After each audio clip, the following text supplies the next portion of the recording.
Assalamualaikum warahmatullahi wabarakatuh. Waalaikumsalam warahmatullahi wabarakatuh. Ketemu lagi di channel Saling Berguru bersama saya Faisal Kamal dan masih bareng sama Mas Ili. Di sesi yang ini masih bareng sama Pak D. Rustam. Pak Rustam Aji. Bener ya Mas Ili? Ya. Bener ya Pak Rus? Ya. Mas Rustam Aji. Mas Rustam. Saya manggilnya Pak Rus aja lah. Kalau Mas Ili manggilnya Mas Rus. Siap.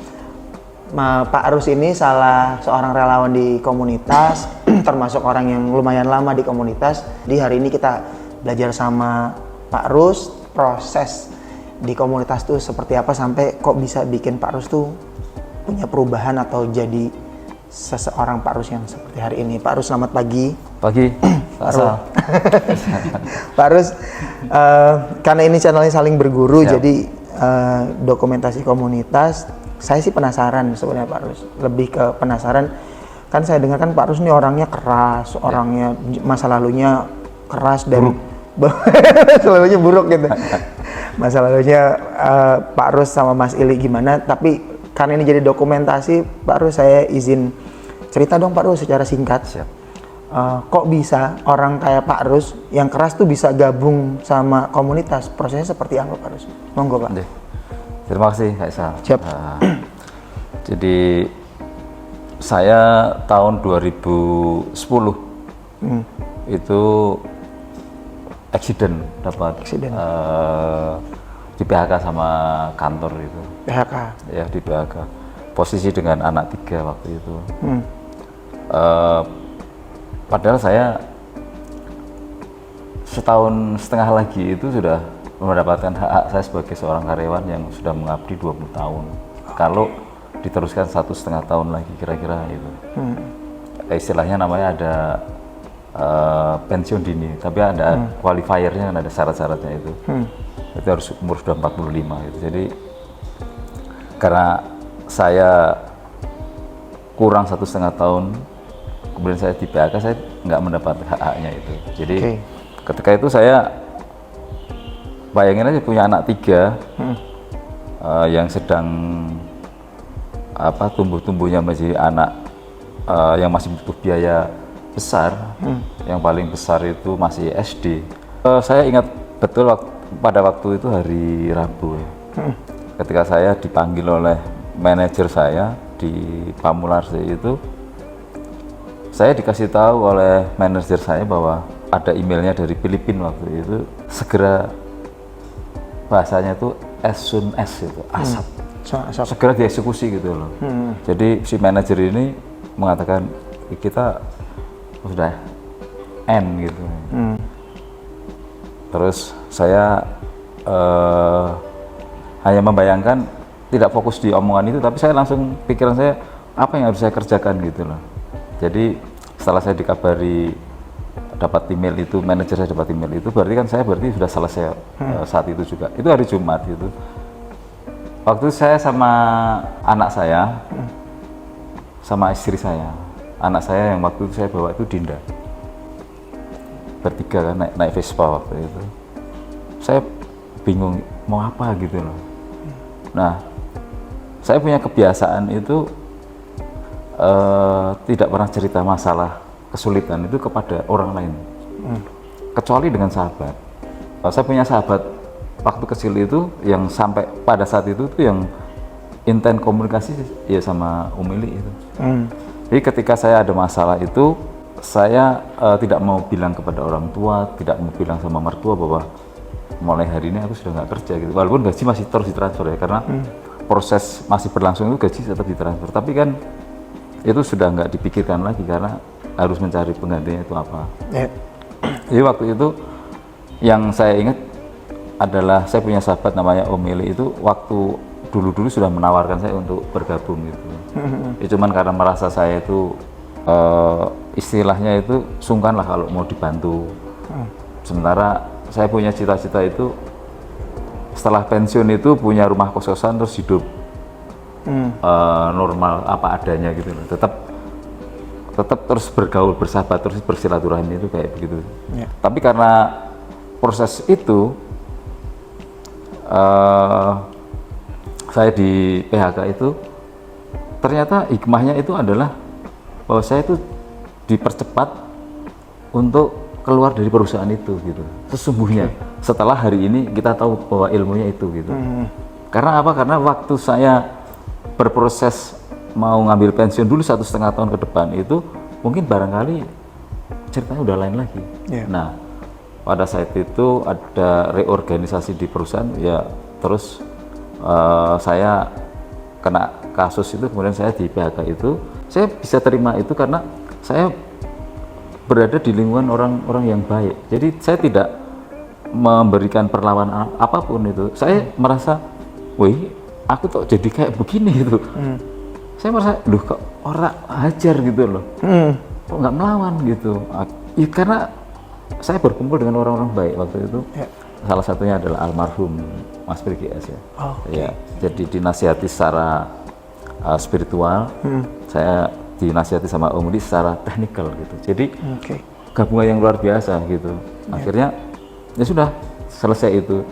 Tapi pada hari ini bahwa salah satu pahlawan saya itu orang yang mengorbankan saya, karena waktu itu dia nggak mau melindungi. Saya dikorbankan waktu itu. Bahwa dia sebenarnya itu orang yang kalau hari ini ketemu saya bersyukur dan akan saya kasih bingkisan. Nah, itu pelajaran yang bisa dapat dari ini. Maka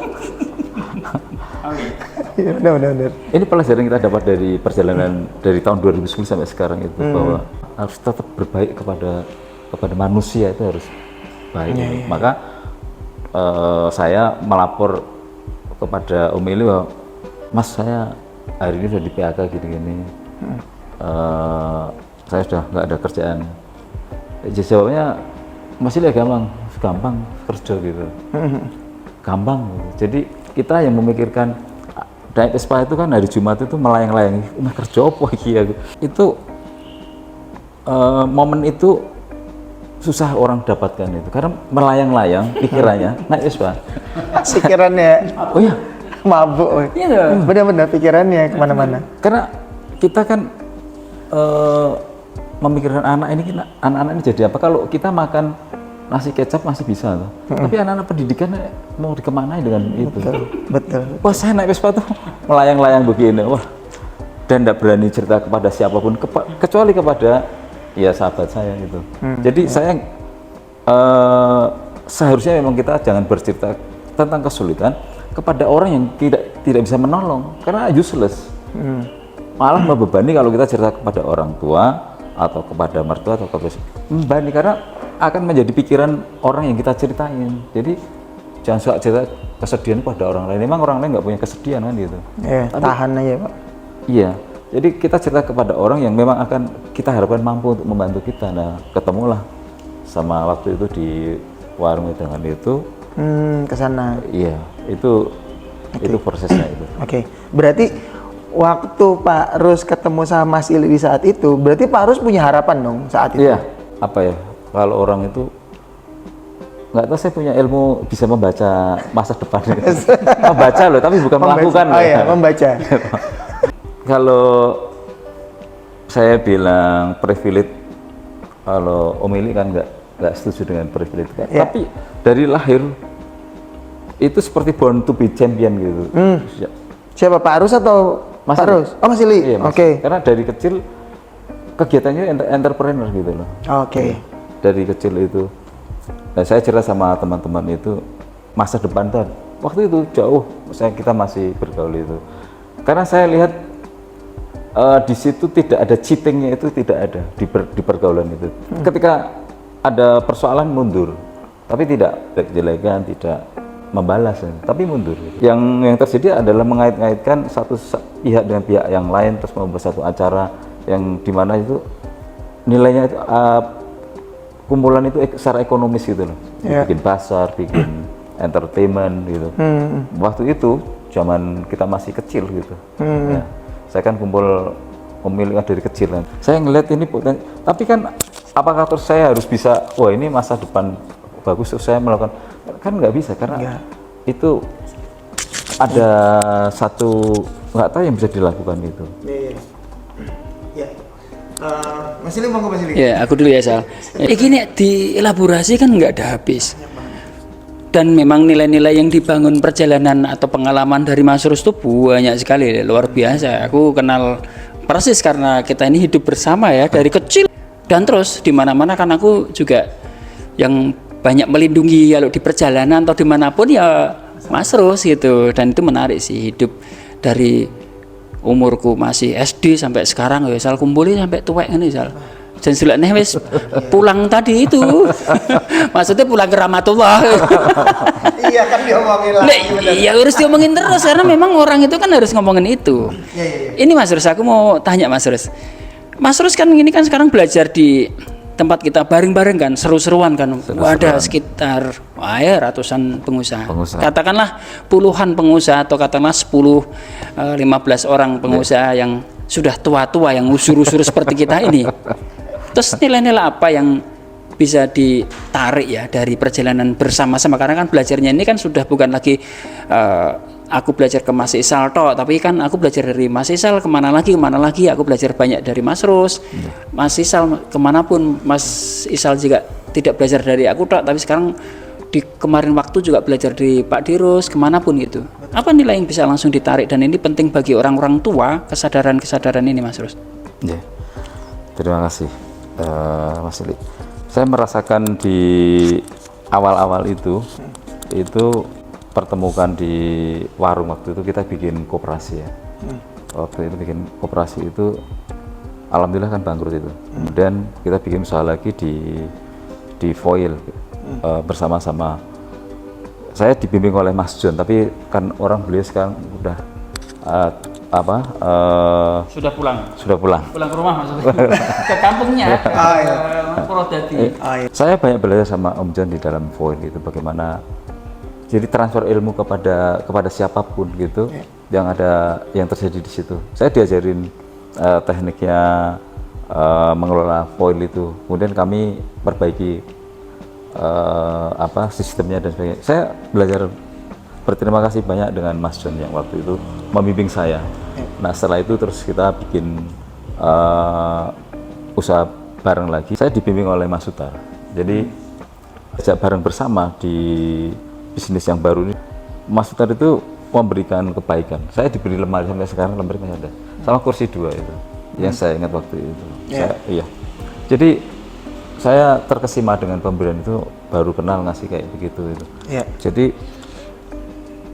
itu yang saya ingat, kebaikan-kebaikan di lingkungan yang baru saya itu, walaupun memang kita berteman tapi kan belum dalam satu lingkungan bisnis ya. Tapi saya sudah diberikan kebaikan yang luar biasa sama Mas Sutar itu. Saya masih ingat, sekarang masih ada barangnya, masih bukan barang jelek, artinya kan barang bagus, karena udah bertahun-tahun. Saya dibimbing bagaimana membuat usaha, bagaimana menggait teman-teman yang kerja di lapangan dan sebagainya itu yang bisa saya dapat dari Mas Sutar. Banyak sekali ilmu untuk memotivasi kepada orang lain itu.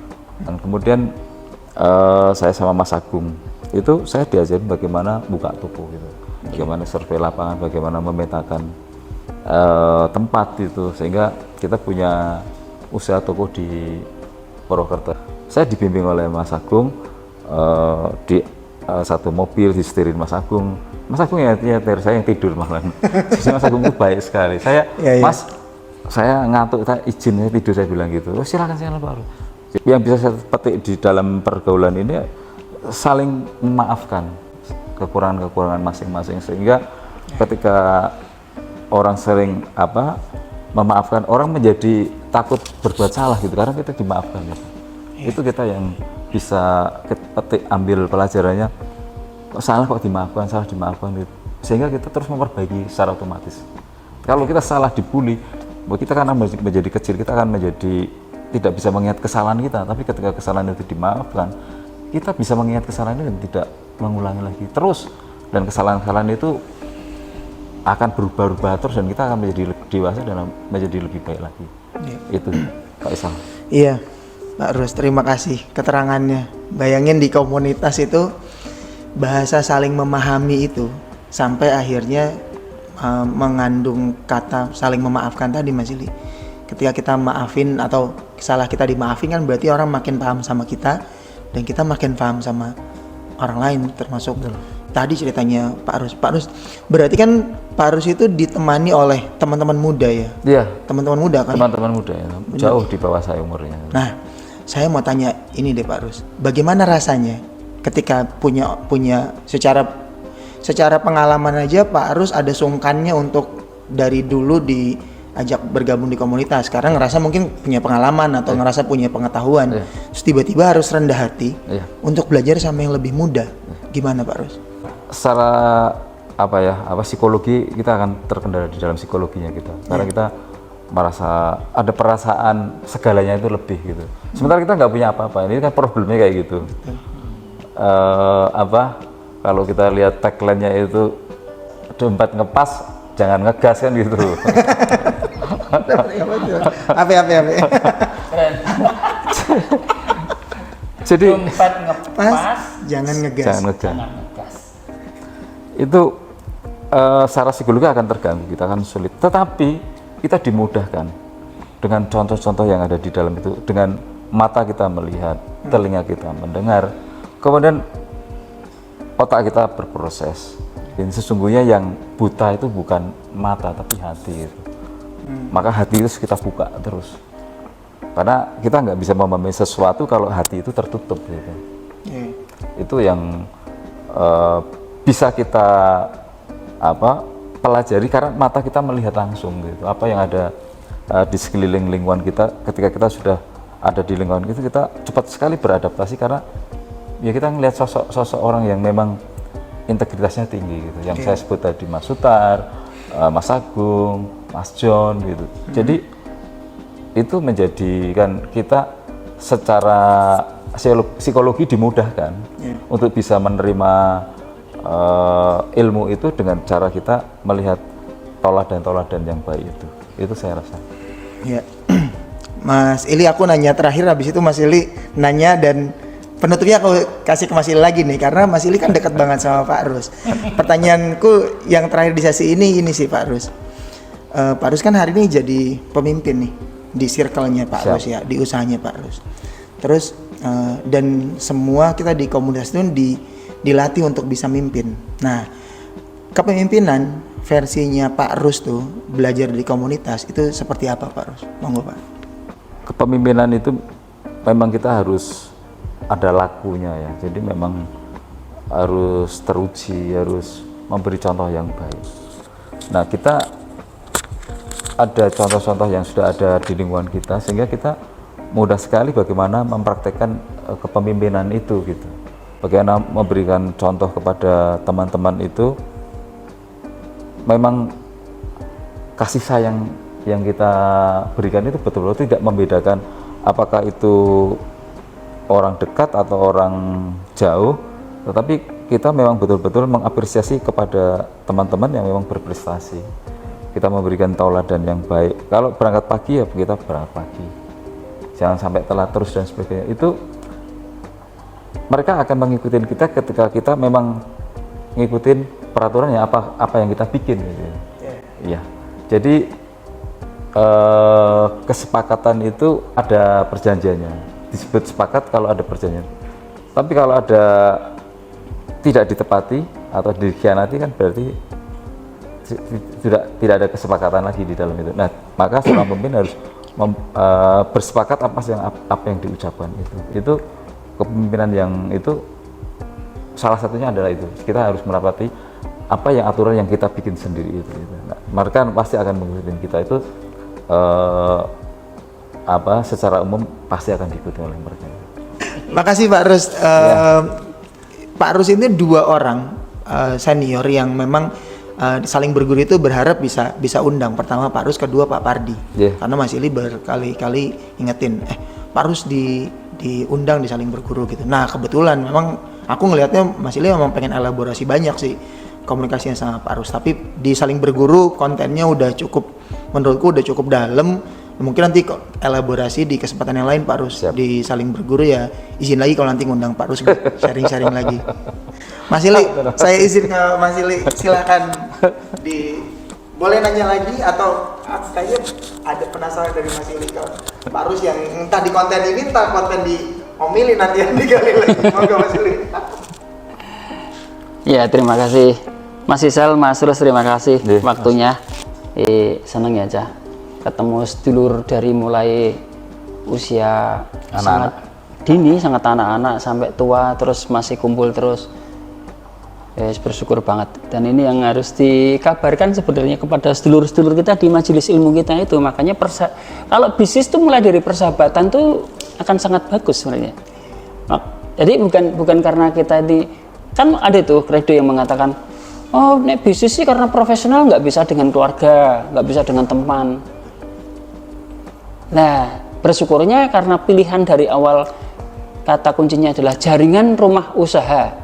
Kita sebut jaringan itu adalah kumpulan, persekutuan, atau perserikatan, atau komunitas apapun boleh. Kata rumah itu kan tempat tinggal, dan kata usaha itu kan profesional. Lah ruwetnya di konsep di awal itu jaringan rumah usaha ini kan sudah ruwet. Karena kita tidak sepakat bahwa itu ada profesionalnya. Kan ada rumah soalnya. Nah sulitnya untuk belajar menjadi profesional yang kata saudara itu, bisnis dengan saudara itu nggak enak, dengan suami nggak enak, dengan istri nggak enak. Di jaringan rumah usaha, konsep ini kemudian dilunturkan bahwa di tempat kita, di jaringan rumah usaha, kita pastikan tidak akan pernah profesional. Karena kita nggak pernah akan melakukan dunia profesional di dalam kata rumah. Sulit, karena harus pakai dengan emosi kan gitu. Ya harus. Iya. Iya kan? Maksudnya kesadaran-kesadaran ini kan hal yang soal kata saja, soal diksi aja kita pilih dengan sangat tepat gitu. Ya, jadi akhirnya kita jadi lebih tenang dalam hidup dan berusaha atau berbisnis itu. Hidup dan karir itu ya, kalau kita bilang itu. Ya, syukurnya sedulur-sedulur semua, kita terus belajar bagaimana tadi Mas Rus menyampaikan, itu ada satu kalimat yang keren banget itu, dompet ngepas, jangan ngegas. Artinya apa? Itu hal yang sederhana. Wih, itu kalau dibedah itu wah dalam banget itu. Jadi bagi siapapun sedulur yang sedang belajar, ya ikuti aja. Yang sedang ngepas dompetnya itu harus manut kepada orang yang dompetnya lebih tebel atau isinya lebih tebel. Kata kuncinya itu. Tapi itu kalau dibedah kan luar biasa. Artinya murid itu harus sadar, sabar dan hadir di dalamnya kepada mentor atau kepada guru. Maksudnya harus itibak itu, harus manut pakai banget gitu. Dan itu dicontohkan langsung kepada Mas Rostam sebagai orang yang lebih tua dari saya. Bahkan Mas Rostam itu belajar dari Mas Sutar yang usianya 10 tahun. Di bawahnya 10 tahun itu. Mas Rostam ini benar-benar tawadhu. Itu luar biasa menurut aku. Dan itu pelajaran langsung betapa kemudian kita ini bisa saling berguru. Itu kakak. Terima kasih. Terima kasih Mas Ili. Terima kasih Pak Rus, Mas Ili, terima kasih banyak. Nanti kita ketemu lagi di undang-undang lagi Mas Ili. Pak Rus ilmunya banyak banget, Mas. Pengalamannya banyak. Iya. Pengalamannya banyak, usianya banyak, pasti banyak hal-hal yang bisa menguatkan komunitas buat media kita belajar ke depan. Terima kasih Mas Ili, terima kasih Pak Rus. Terima kasih banyak, sampai ketemu lagi di kesempatan yang lain, tetap di Saling Berguru. Assalamualaikum warahmatullahi wabarakatuh. Waalaikumsalam warahmatullahi wabarakatuh.